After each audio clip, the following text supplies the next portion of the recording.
We are so glad you guys are joining us tonight. I will probably restart because I think we're going live on other channels. So I'm Alecia Lawyer with ROCO, and I'll probably reintroduce myself.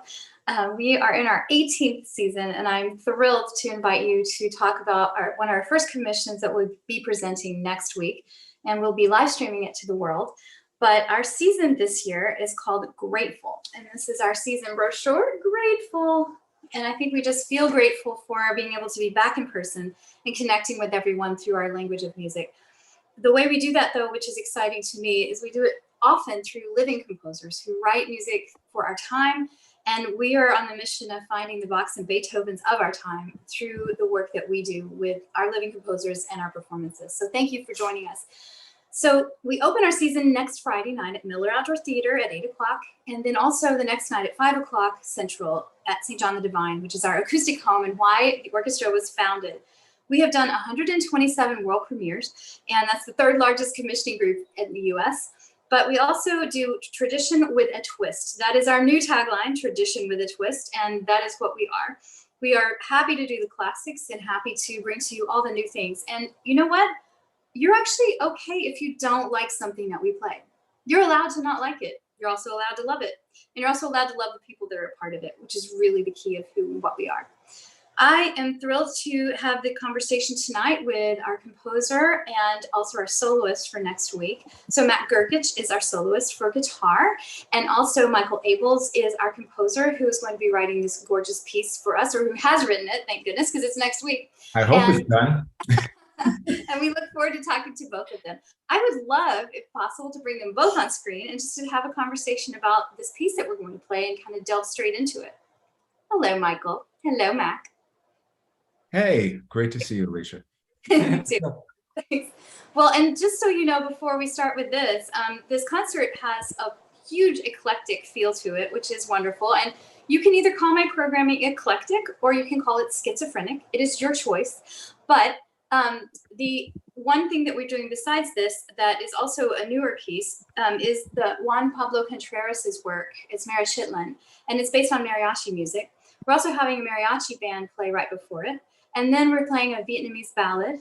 And then we're also playing Beethoven 5. So it's a really good mixed bag that really represents Houston and the diversity that's here. It's exciting to play it at Miller. But let's talk about this piece tonight, because that's why everybody's tuning in.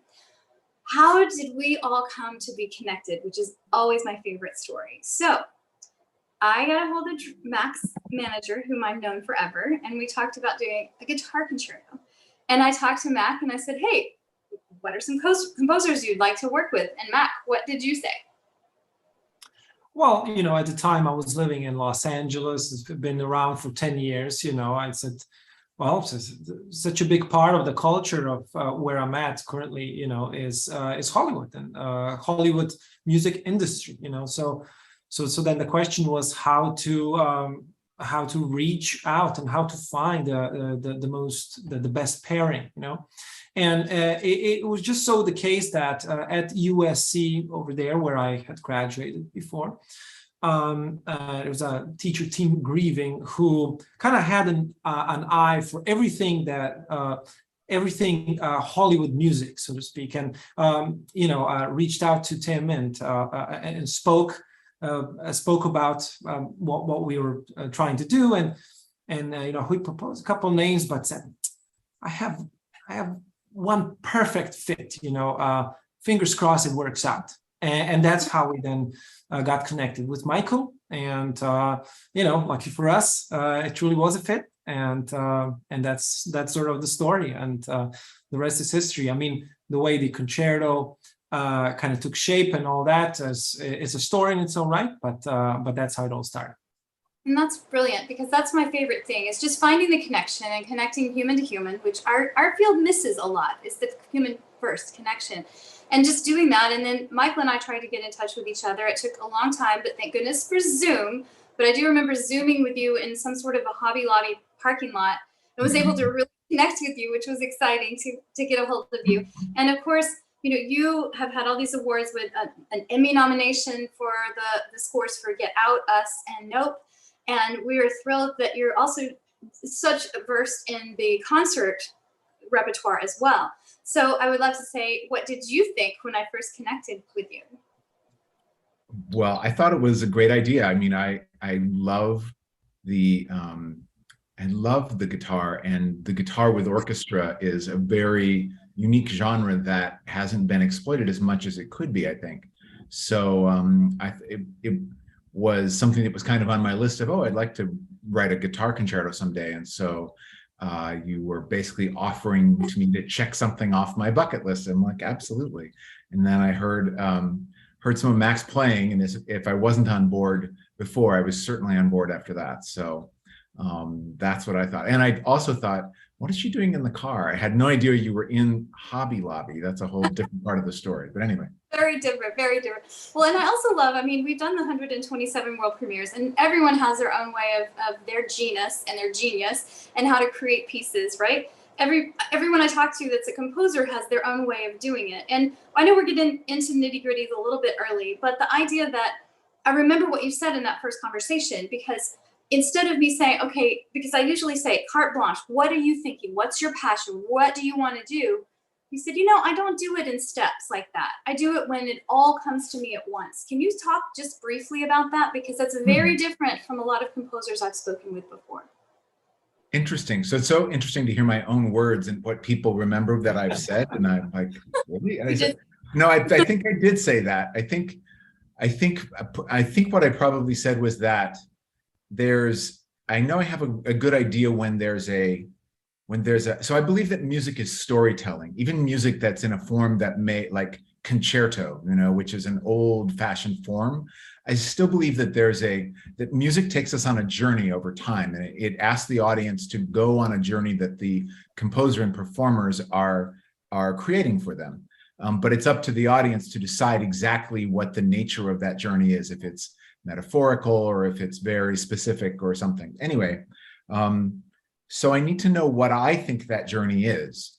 It doesn't matter whether the audience agrees, it's up to the audience to choose, but I have to feel like I know what the journey is.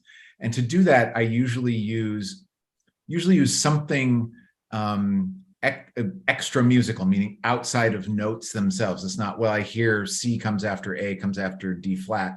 It's that I have an idea that I'm trying to depict with the music, or an idea that outside of music that's inspiring it. So that's what I mean by everything at once. Sometimes there's a title that helps describe the idea that I'm trying to depict, or sometimes it can be other things. So that's what I said, right? That's what it is true. Yeah, I don't know how you got from nope to that amazing thing, but okay. No, but the title inspires. That's the good. But then the other part of it is kind of releasing you into your own relationship with Mak, which I think is what's really, is just you talking to Mak and driving into what that's going to manifest, because that's my most exciting thing, is to just really connect people and make that spark. And there's another extra connection here we can talk about, but can you talk a bit about that, Mak, when he started talking to you and basically asked you, what is it that speaks to you as well that I can write for? I know I wasn't in that conversation, but I know that's what happened. Yep. Right. Yeah. One of the first things when, let's say a possibility of a commission is entertained, for classical guitar or guitar in general, I suppose. One of the first things that's talked about is usually, well, what actually is possible to do on the guitar, how to maneuver around it, what's because the instrument seems to be a little bit kind of off grid, comparing to some other more standard instruments.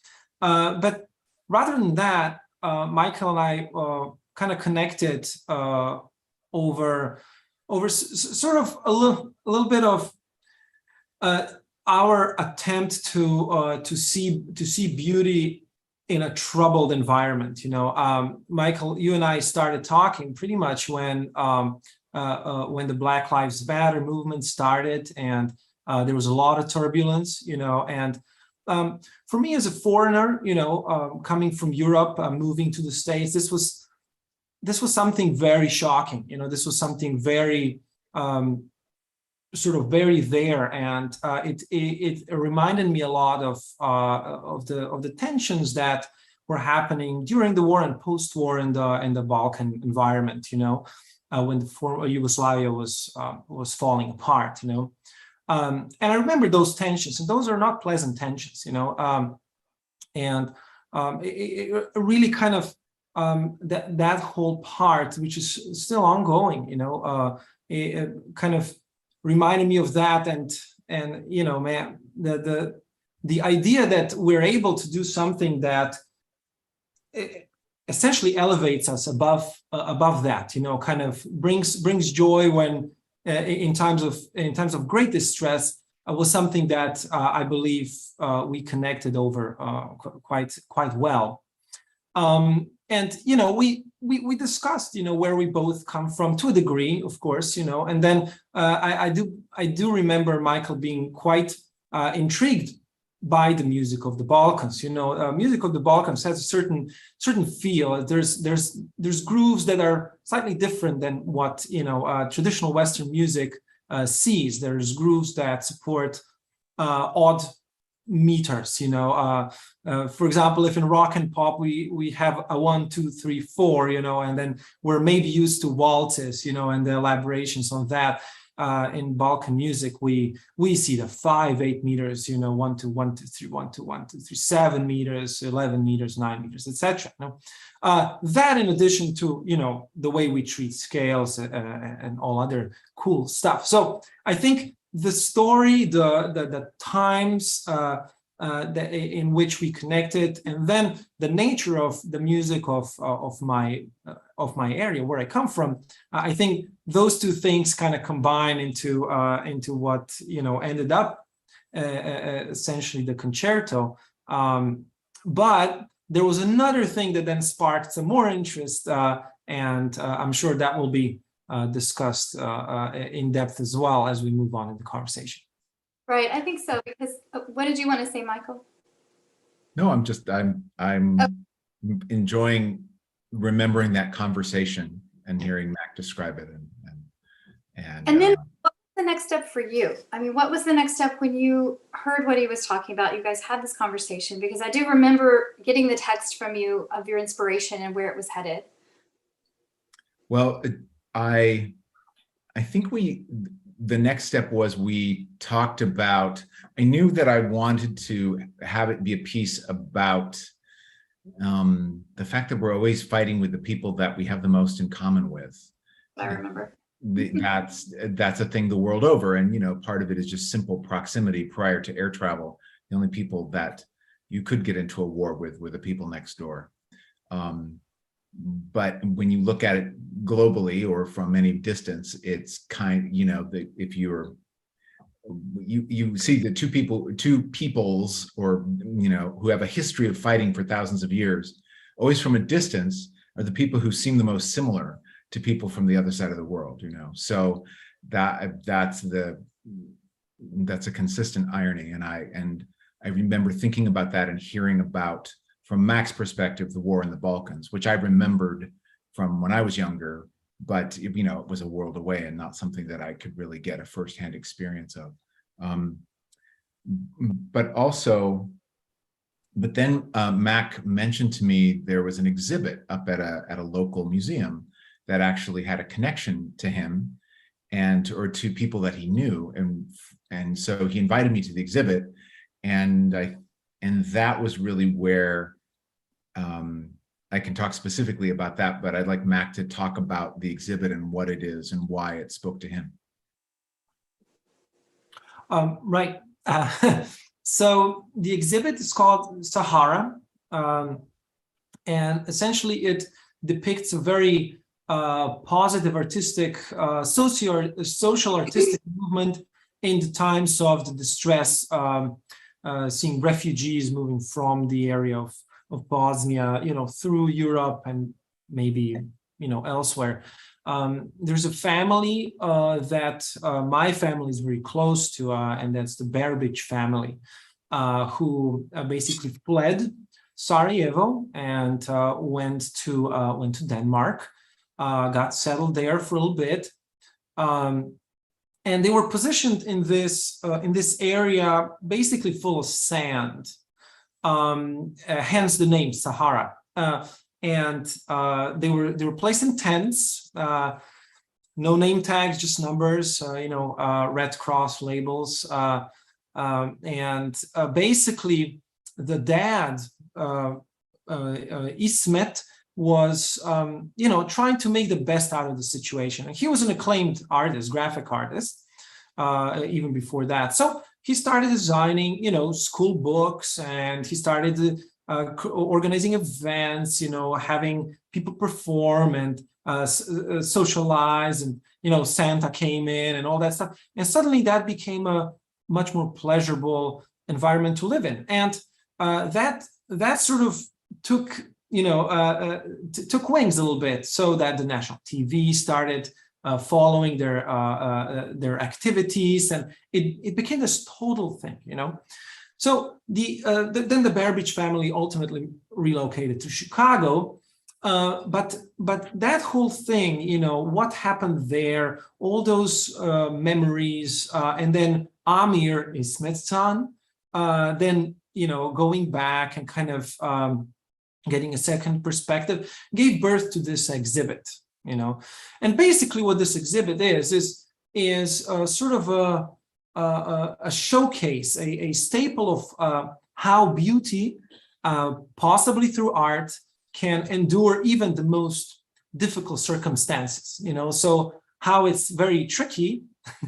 Alecia is navigating Mr. Fluffles there in the back. Well, I can tell you what that meant to me, what seeing the exhibit was. Well, that would be beautiful to hear, yeah, because then, because obviously that's sort of a perspective that, I wanted us to experience together. But yes, please. Yeah, so I went to the exhibit with Mak, and what I saw was, as an American, we think of, I don't know, we have our own border crisis, and we think of refugees. It's surprising for me as an American to think of European refugees and people who have been, and people who are, have been forced to relocate and don't have a home. And they went to Denmark, which is not a country that I think of as a place that would find refugees. And they were living in sand, which is also not something I would think of as being in Denmark. So they're without a country and without a lot of their culture. And yet, through being a graphic artist, Mr. Grgic managed to create a brand for where they were, a brand, and with their own school books and their own, and so this thing, graphic arts that we think of as being a somewhat corporate thing, became a thing that gave them a cultural identity back that belonged to their place. And I thought that was just really beautiful and powerful. So how to express that musically? Well, what I realized was that what I really imagined being a child in a refugee camp and feeling lost. And so in the first movement, the concerto's in two movements, and they're both about the same length. But in the first one, there's a sense of wanting to break free from barriers. And how did I make that happen? Well, first is that a concerto, I told you how I think music is a journey. In a concerto, I feel like it's a very specific journey in that there's a protagonist. There's a central figure, the person who's the soloist. And we naturally think of that person as the protagonist, and the orchestra as the accompaniment, or the friends of the protagonist, or whatever you will. But because there's a protagonist, you want in a story naturally to root for that person, and I feel like they're going to win in the end.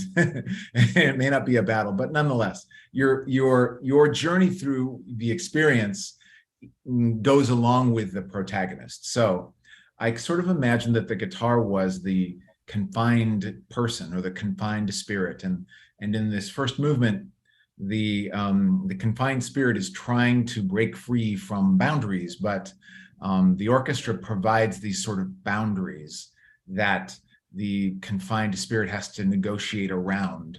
And that is, and so that's very metaphorical, but you can, if with that explanation, I hope that when you hear the first movement, you can hear that there are these series of chords, and they're separated by pauses. And in between those pauses is the guitar.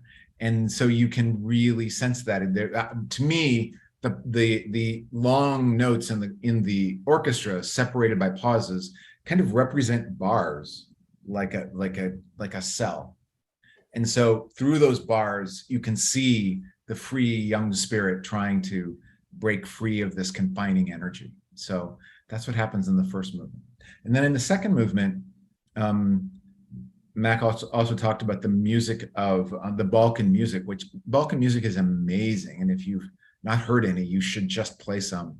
And yes, it's filled with unbelievably beautiful rhythms and scales. And I feel like I didn't feel like trying to take on the scalar aspects of Balkan music, in part because there are some microtonal things that are throw us into a whole new world, which an amazing world, but you have to decide when you take on something what you're committed to. Also, it's not, there's a point where you learn to speak another person's language, but it's never your native language, you know, and you need to, when you're a composer, you need to write with authority. So you need, whatever you do, you can take on things that are maybe not your own, or not the first thing you know, but you need to take them on with authority, not with a feeling of, whoa, how does this work, you know? So it wasn't the harmonies that I was inspired by of Balkan music for this concerto, but it was definitely the rhythms, which I feel like was something I could take on with confidence. And so in the second movement, you have a very active perpetual motion part for Mak. And so I know he must not, probably I'm not his favorite person after he practices that movement. Or at least not his fingers, his favorite person. But through that, there is a constant change of rhythm. The basic rhythm of the movement is in 7/8, but it goes through some meters that nature did not intend. Like, I don't know, there's like, there's 3/16 at some point, or 3 plus 4/16, something like that. But these things are not, they're not done. When someone does that, and it's done beautifully in Balkan music, it's not about how many meters can you dream up. They need to evolve out of the music. The meter, no matter how complex on the page, needs to be something that you can hear in the music as natural. And so there are places where the meter is shifting, and it's a little bit of a conducting concerto for Mayan, actually.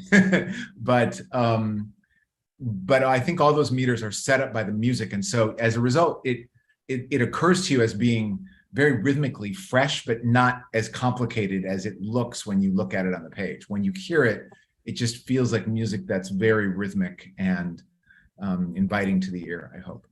Yeah, very much so. And that's exactly right. When I saw those bars, that was very clear, and it's very clever visually and audibly. It's very clear in all of the writing that you've done there. And I love the fact that, number one, all the threads that are running through all of this, and the fact that in Houston, the borders, which we kind of don't have any because we don't have zoning, and so we have this lead over into communities, but at the same time we do have the pockets. And that's what's fun again about this concert, is just representing as much as we can of Houston and the diversity about that. I do love another thread that's happening in that we are having a co-commission by Quad City. And if you could tell us that relationship there, Michael, I think that's even more special, that they will repeat the performance of this piece and Mak will go up and play it there. Yeah, well, so the Quad City Symphony, their music director is Mark Russell Smith, and he is my oldest friend. And which is to say that in second grade, I was at a new school, and first day of second grade, I walked in and sat down, and to my left was Mark Russell Smith. And we have been friends ever since the first day of second grade, and we've enjoyed a musical friendship throughout our lives because we were both passionate musicians and kind of competitive with each other, actually. I mean, he tells the story that he switched to cello that year based on the fact that I was a better pianist than him, and that was not acceptable to him. So he had to find another instrument that he could be the best at, because being the best at music when we were 7 and 8 years old was really important to us, okay, both of us. So he had to be the best. And that was probably also, I might have been a better pianist than him as a child, but I doubt that's true anymore. I think that he would also be the better pianist.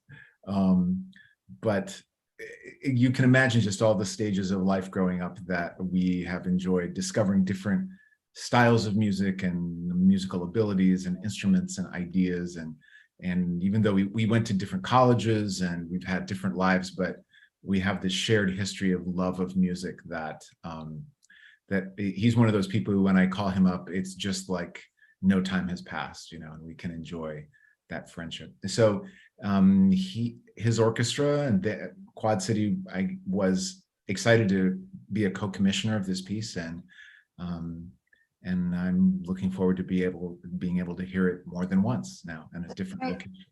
Yeah, we are the guinea pigs, so we get to give them the bowings and everything that comes out of this. Well, I do also think y'all have both, between the two of you, you have so many organizations you've either started or you've been a part of that have significantly impacted a multitude of people.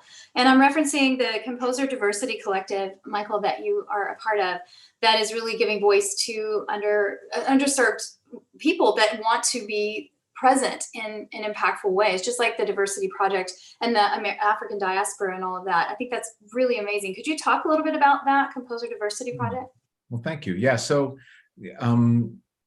there's a, particularly in media, but this is true all over, that there's a certain look traditionally of composers and a certain gender, and people have gotten used to that, and it's excluded people who didn't look like that, who weren't male. So now, along with every other part of our lives that we're looking to make inclusion a part of, composing for film and media and games is a part of that. So Composers Diversity Collective seeks to increase the visibility of composers within film and game and streaming media, and people in those industries want to be more inclusive in their hiring, but sometimes they don't know people. It's kind of the pipeline problem. So we're there to help increase that pipeline. So when people are looking to hire inclusively, they can go to our website, composersdiversitycollective.org, and find composers from every walk of life and every gender. Well, I will do a tiny, well, I always brag about ROCO, but so it's not a tiny brag. In 2019, we were 1 in the nation programming women composers and number 2 composers of color. And it was not something we were striving to do, right? It just came from being in relationship with diverse voices authentically. And I think that's where art has to spawn from, is that way of relating. And I think that's what you both do so well.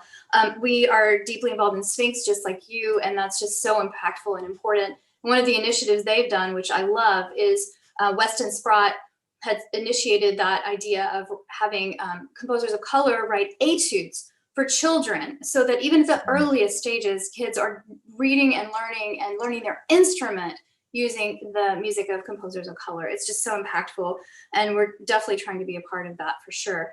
And I do have to say that the score for us became named as the score of the decade. And I just love that so much. That's my favorite. That's just so awesome. You're like, which decade? It doesn't matter. It's like all of them. That's so good. But Mak, I mean, you have got so many things that you do. I mean, I can't imagine all the things you've started. I'm just going to name a few. So, founded DC8, this octet group in LA, right? And you've worked from everything with Katie Lang. You've done some Bach and Rodrigo and now this. But what I loved is last year, number 1, we presented Delights and Dances, which is a piece Michael Abels wrote a number of years ago. And we also had you come, Mak, to play with me at the Holocaust Museum, where we presented some pieces and the Balkan Suites. So we really introduced both of you to our audiences last year. And now you're coming in live and coming in strong next week to do this piece. The thing I'd love for you to talk about, though, is this virtual guitar orchestra of 1,500 guitars. Now, hold on a second. We have a concert on November 4th that our principal bassoonist is doing, and she's bringing her entire bassoon studio, her choice, to do the concert. So we will have 15 bassoons. So I thought that was a lot, okay? But 1,500 guitars? Okay, tell me about this guitar, please. Right. So, long as I can remember, I looked at music as a tool for building bridges and bridging gaps, in any way possible.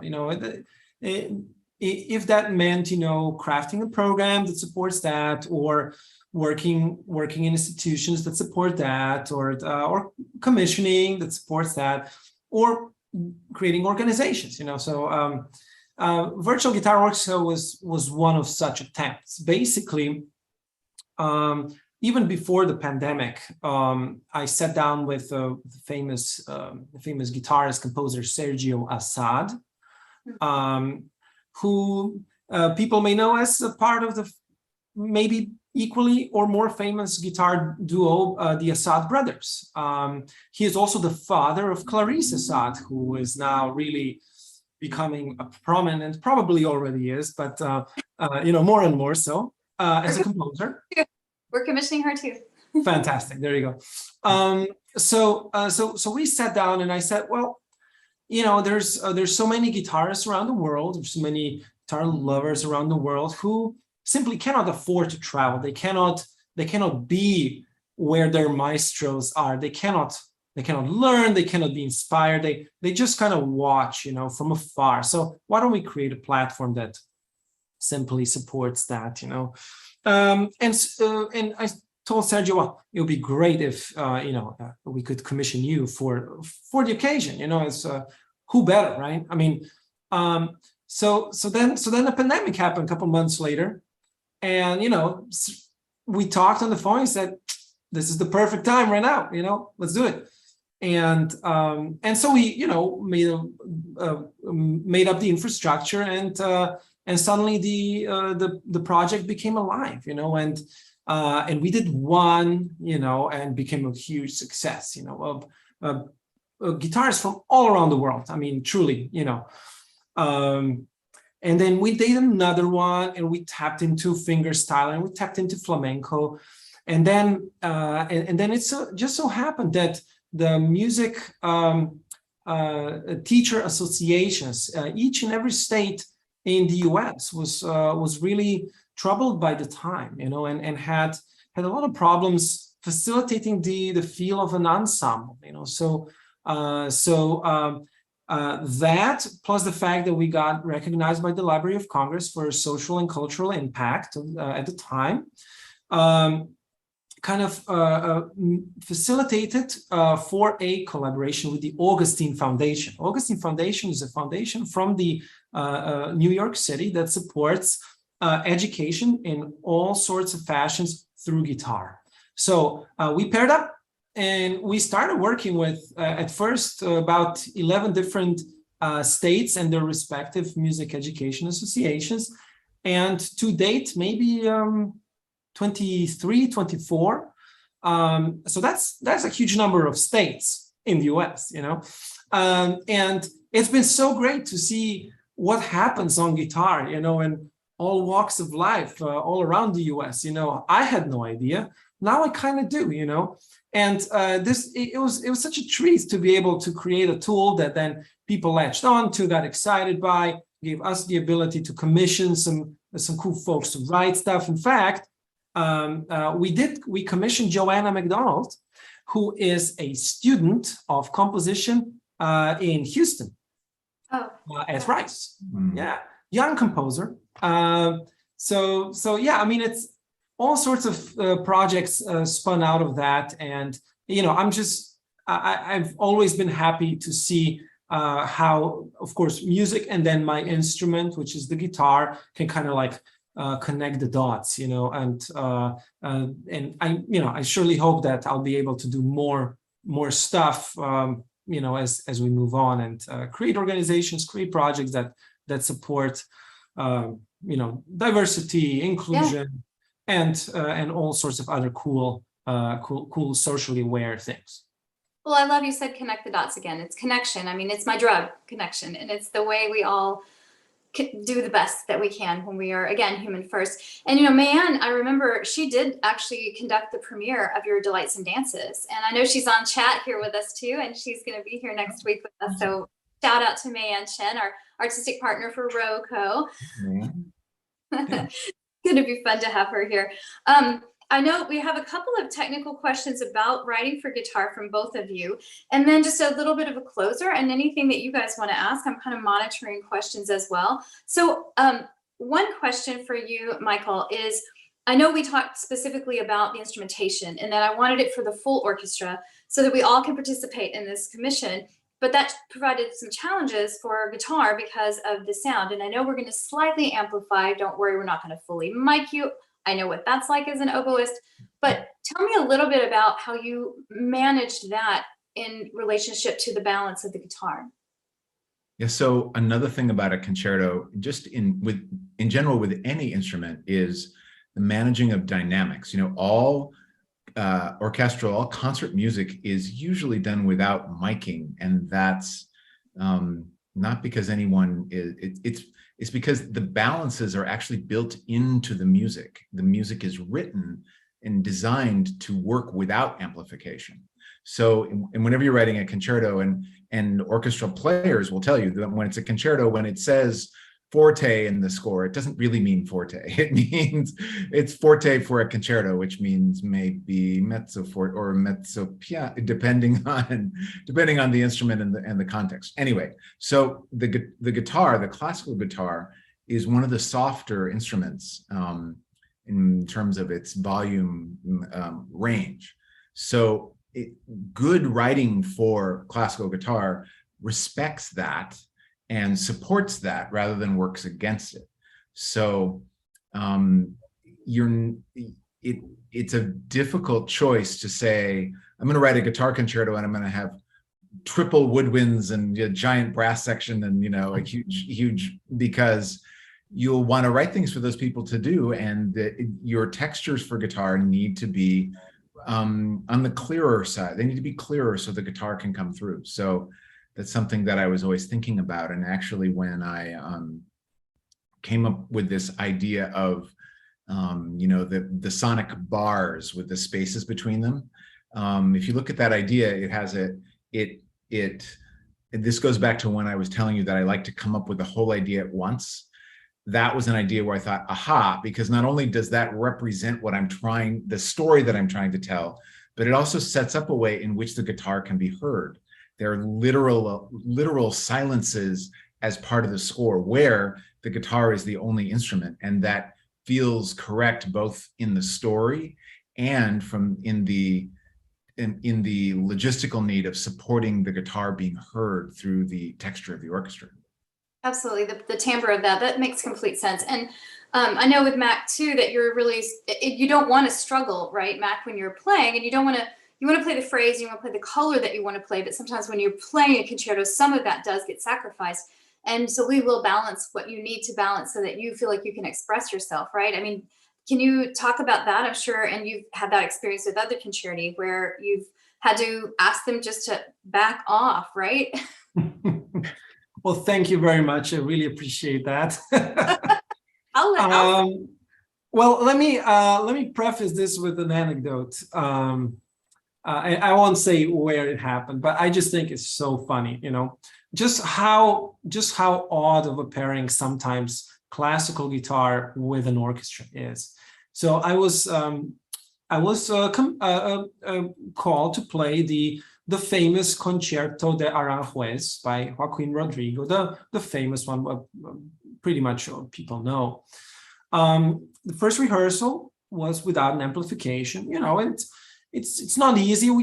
We kind of managed, right? And then the second rehearsal, similarly so. And then, you know, at one point I said, well, you know, I can kind of push through, sort of, you know, and project. You know, luckily my sound is on the slightly stronger side, so I you know, I can if need be, I can push a little bit, right? But I did ask, you know, I did ask the sound people there, said, hey, do you possibly have any amplification we could maybe entertain, you know? And the sound person was like, well, yes, we do. So to the dress rehearsal, they brought a Marshall amp.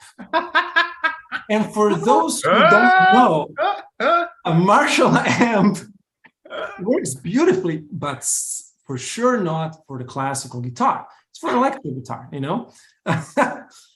So we tried. Of course, it didn't work.